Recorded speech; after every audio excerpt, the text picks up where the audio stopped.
Not only do you have to be an active speaker, but you have to be, use a terribly cliched phrase, an active listener. You are responsible for your life.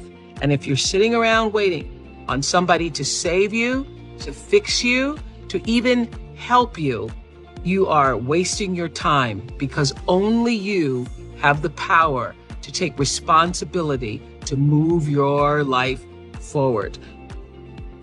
Most of us go through life pretending that we're satisfied where we are, pretending that everything is okay, pretending that we don't have any special goals or ambitions or desires, when really deep down inside we do really want more. But if you look at our behavior, if you judge based upon what we do, that really will tell you some true stories about people, because you have to judge a tree by the fruit it bears, not the fruit that it talks about. See, a lot of people pretend that they want more out of life, but all you have to do is watch their actions. You thought you was just going to have a dream and a goal, and you was just going to wake up and just walk into the sunset. You're like, dream, boom. It don't work like that. You have a dream, and then life punks you. Life punks you and say, do you really want this? And if you're not prepared to lose, you're never going to win, because you're always playing it safe. And there's no reward in that. Don't wish it was easier. Wish you were better. See, that triggered my whole life change. Don't wish for less problems. Wish for more skills. Don't wish for less challenge. Wish for more wisdom. That's the key. Every time you remember your dream, you're removing some dirt. You're digging it back out. The true mark of a champion is, even though some dirt gets thrown on your dream, instead of letting it get buried, you keep shaking it off. You keep moving forward. You keep looking for a new opportunity. You wouldn't be having that opposition if you didn't have something great in you. If your dream wasn't alive and on track, right on schedule to come to pass, you wouldn't have so many things coming against you. That dream is still alive. You may have tried a year ago, 5 years ago, or 40 years ago. Didn't work out. Nobody was there to help you. Go back and try again. This is your time. This is your moment. Your destiny is calling out to you. Can I tell you, your dream is not dead. It's just not in season. Your time is coming. Promotion is coming. Good breaks are coming. Promises you've been standing on. Dreams you've been praying about. Lack is not your destiny. Constantly struggling, barely getting by is not the end of your story. These light afflictions are for a moment. The adversity is temporary. The glory is eternal.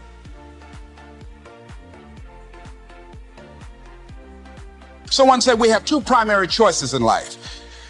We can either accept conditions as they exist, or we can take the responsibility to change them. See, a lot of people want to exempt themselves from taking responsibility. All they want to do is talk about the problem. Every time you see them, they'll tell you their story over and over and over and over again. No one's going to do anything for you.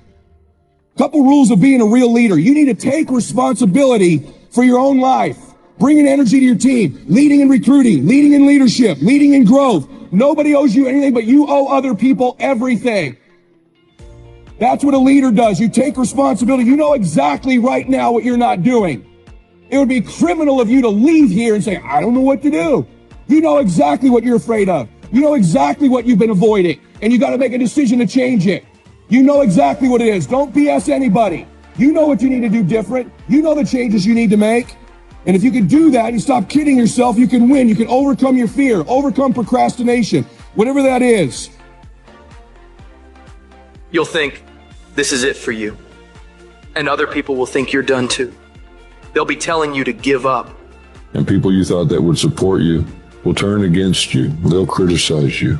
They'll tear you down. Your life will be full of darkness, and you won't see a way out. But when you're down in that hole, I want you to remember something. The only person who can save you is you. Your job in this moment is to muster up enough strength to push yourself back out of your negative pattern of thinking and into the arena of life once again. If you spend 30 minutes thinking about the fact you can't do something, I need you to spend an hour dreaming about the fact that you can. What's the worst thing that can happen if I decide to take a chance on me? People laugh at me, I lose all my money, so I can come back again. See, my wealth is not determined based upon what I have. My wealth is determined based upon who I am. That's why I want you to increase your goals dramatically. And I don't want you to ask yourself how you're going to do it. How is none of your business. There's a reason we're told to walk by faith and not by sight. There's a reason we're told to call forth those things that be not as though they were. You have power in you that you don't even know. You want to develop an ongoing strategy, a plan of action of self-empowerment. So you've got to listen to music and speeches that can uplift you. Read books to strengthen your thoughts. Watch movies that fire you up. Because you're going to constantly have low moments where you won't want to keep going. You'll want to just fall apart. So you've got to control what you let in your mind and reprogram it with positivity. If you don't program your mind, life will program you.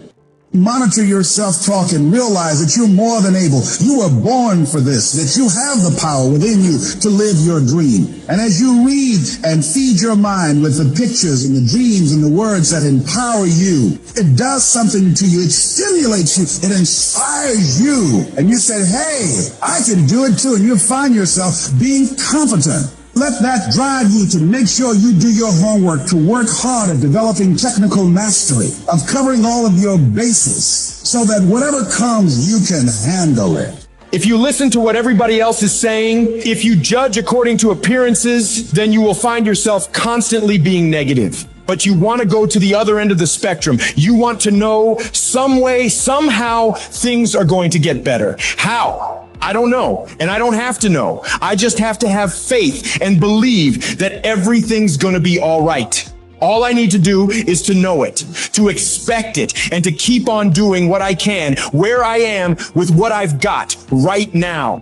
Sometimes you may be the smartest person in the room, and you don't want anybody to know that. You just want to keep quiet like you don't know anything. Let them think they're smarter than you.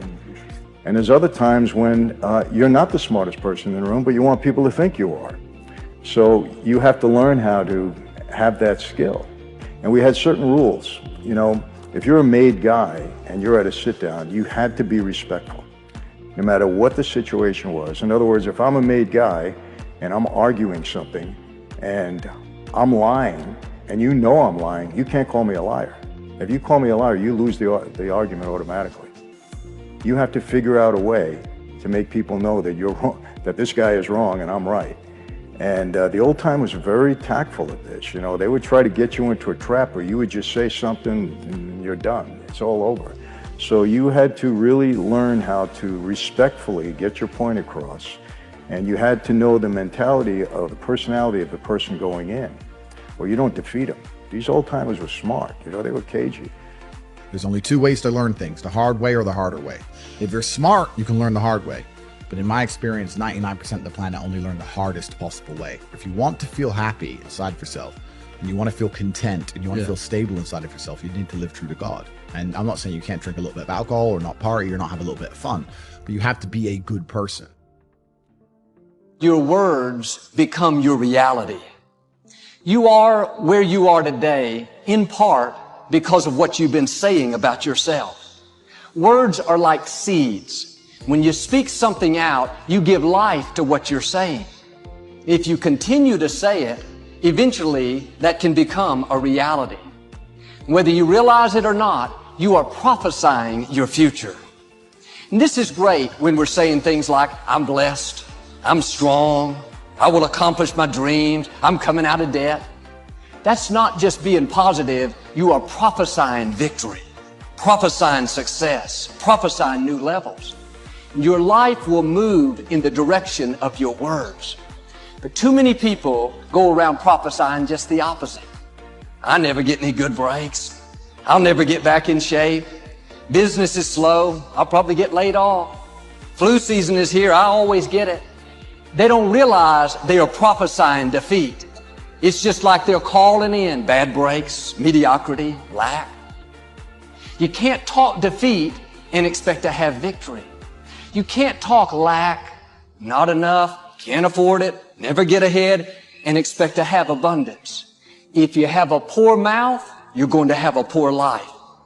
If you don't like what you're seeing, start sowing some different seeds. I truly believe that thoughts are the greatest vehicle to change power and success in the world. Everything begins with thoughts.